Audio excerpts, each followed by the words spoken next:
ගාලලා ඇඟිල්ල මොකද කරන්නේ? කැපිලා. මොකද කැපුණේ? කවදද කැපුණේ? මේ මහුන් දාලාද තියෙන්නේ? මහුන් දාලාද තියෙන්නේ? ප්ලාස්ටික් සර්ජරි එකක් කළා. මේක වෙන් වෙන්නම කැපුණාද?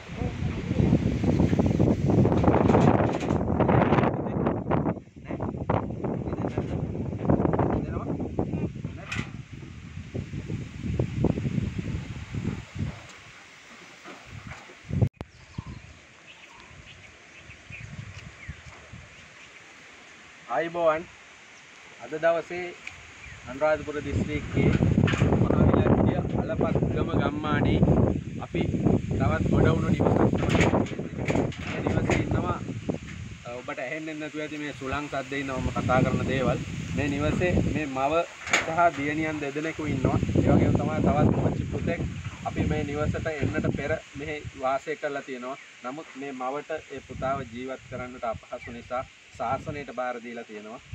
දැන් මේ ගෑනු දරුවන් දෙදෙනෙක් එක්ක මේ මව මේ නිවසේ ඉන්නේ. ඒ වගේම තමයි මේ පුංචි දියණියට මාස 6ක් වෙද්දි මේ දරුවන්ගේ තාත්තා මේ අය අතහැරලා ගිහින් තියෙනවා. එදා ඉඳලා මේ කටුමැටි නිවසේ තමයි මේ මව සහ මේ දරුවන් ජීවත් වෙන්නේ. ඉතින් ඔබට පෙනේවි කොහොමද මේ අය මේ නිවසේ ජීවත් වෙන්නේ කියලා. මේක තමයි ඔවුන් ජීවත් වෙන නිවස. ඇඳක්වත් කිසිම දෙයක් නැහැ. මේ තියෙන්නේ මේ අයගේ ඇඳුම් පැළඳුම් ටික අල්මාරිය මම හිතන්නේ කොහෙන් හෝ හම්බෙච්ච අල්මාරියක් දොරවල් දෙකවත් නැහැ රෙද්දක් දාලා තමයි වහගෙන තියෙන්නේ මේ ඕන් කොට්ට ටික තියෙනවා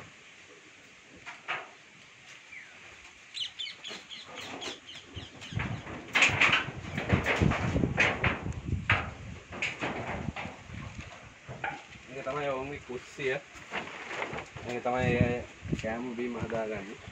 මම හිතන්නේ මේ කොහෙන් හරි කැලෑවකින් කඩාගත්ත ඕන්චි ටිකකුයි කරවිල ගැටීකුයි තියෙනවා. ඒකත් මේ කියන්නට පුළුවන් තත්ත්වයක නෑ මේ තැම්බිලා කුණු වෙලා තියෙන්නේ. මේ විදිහට තමයි මේ අය මේ නිවසේ ජීවත් වෙන්නේ.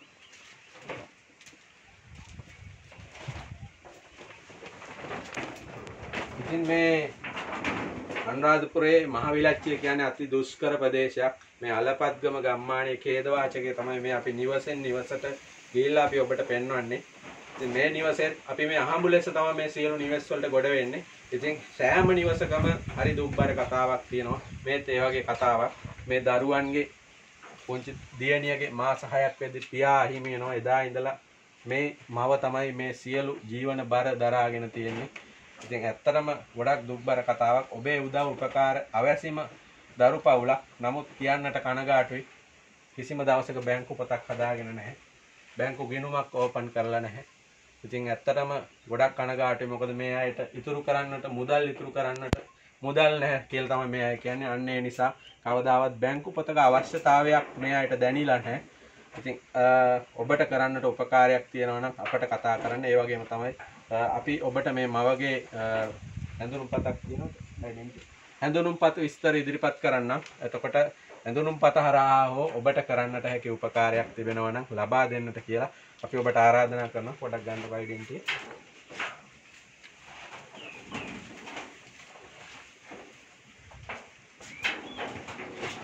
හේරත් බණ්ඩාගේ මල් කාන්තිනේ. මේ මවට හැඳුනුම් පතක් පමණයි තියෙන්නේ. බැංකු ගිණුමක් නැහැ. ඉතින් අපි ඔබට එය සඳහන් කරන්නම්.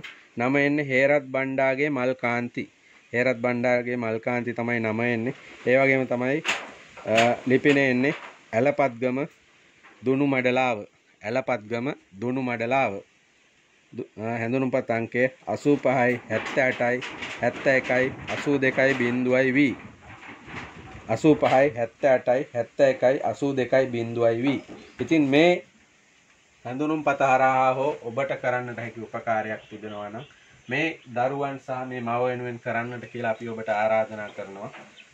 ඉතින් හැමෝටම ගුරුණන්ගේ සරණයි. අනුරාධපුර මහවිලක්තිය අලපත්ගම ගමේ තමයි ජීවත් වෙන්නේ. මට බබාලා තුන්දෙනෙක් ඉන්නවා.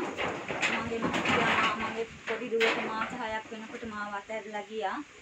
මේ ඉතින් මන්ට ලොකු පුතෙක් හිටියා. මට එයාගේ ඉතින් එයාට උගන්වන්න මෙයා පයින් ගොඩාක් ඉස්කෝලේ යන්න ඕනේ. එයා පහසු නැන්දි මම පිළිමිකුත් ඉන්න නිසා එයා මහාන කරන්න එයා ආසාවෙන් හිටියා. එයා මහාන කරන්න මම පන්සල් කර බාර දුන්නා. දැන් අවුරුදු 3ක් වෙනවා මගේ පුතා මහාන වෙලා. මම මේ දුවලා දෙන්නත් එක්ක තනියෙන් තමයි මේ ගේ ඉන්නේ. මට දොරක් නෑ. අලි එනවා හැමදාම හවසට ගින්දර මැලයක් ගහගෙන තමයි මම මේ ගෙදර රැට නිදාගන්නේ. අම්මා එනවා මගේ තනියෙන් නිදාගන්න. ඉතින් මට ජීවත් වෙන්න විදියකුත් නෑ. මේ දරුවන්ට උගන්වන්න ගන්නත් හරියට වත්කමක් නෑ. කුලී වැඩ තමයි මම කරන්නේ. දැන් මේ කාලේ එක්කම මට කුලී වැඩක්වත් කරගන්න බැරි වුණා. මට සමුද්දියක්වත් නෑ තාම. ඉතින් මං හරිම අපහසුතාවෙන් තමයි මගේ දරු දෙන්නා ජීවත් කරවන්නේ. ඉතින් එදා වේලත් බොහොම අමාරුවෙන් මගේ සහෝදරය පුළුවන් විදිහට මට පිළිහිට වෙනවා. ඉතින් ඒගොල්ලෝගේ මාර්ගෙන් තමයි මේ තරම්වත් දුරක් මම මේ ගෙනියන්නේ. දරුවන්ට අසනීපයක් වුණත් ඉතින් මම තනියෙන් හැම දෙයකම මේවා වෙනවා. ඉතින් පුළුවන් නම් ඔබ තමුන්නාන්සලා මගේ දුක බලලා මට යහන්තම් හෝ දුරකට මේ පොඩි සහනයක් හරි දෙන්න කියලා තමයි මම ඉතින් ඉල්ලා සිටින්නේ. වැඩපොලකටවත් යන්න ගාමට් එක්කටවත් යන්න හරියම විදියක් නැහැ. මොකද මට ගෑනු ළමයි දෙන්නෙක් ඉන්නේ. ඔය ඊයේ පෙරේදාත් අපි බෙහෙත් බඩු එකතු කරලා තමයි වෙලා සමහර වෙලාවට මම බෙහෙත් බඩු එකතු කරන්න යනවා. ඒ ගියාම මේ එක ඔය ඊයේ පෙරේදා මෙයාව දාලා ගියාට පස්සේ ඇවිල්ලා බලනකොට දුව ඇඟිල්ල වෙනස් වෙන්න ඇඟිල්ල කපාගෙන මම ඒ මම බෙහෙත් බඩු කපනවා දැකලා එයාත් ඒ විදිහට කොට එක තියලා ඒව කපන්න ගිහිල්ලා. ඊට පස්සේ තමයි ඇඟිල්ල වෙනස් වෙලා ප්ලාස්ටික් සර්ජරි කරලා තියෙන්නේ දැන්. ඉතින් හෙටත් මෙයාව අරන් යන්න ඕනේ මම මෙයාගේ මේ ඉතුරු වැඩ ටික කරගන්න ඇඟිල්ලේ. ඉතින් එහෙම එකේ මට කුලී වැඩකටවත් යන්න විදිහකුත් නැහැ. ගෑනු ළමයි දෙන්නෙක් ඉන්නේ. කිසිම රැකවරණයකුත් නැහැ. අනික කැලයක් මැද මම ඉන්නේ.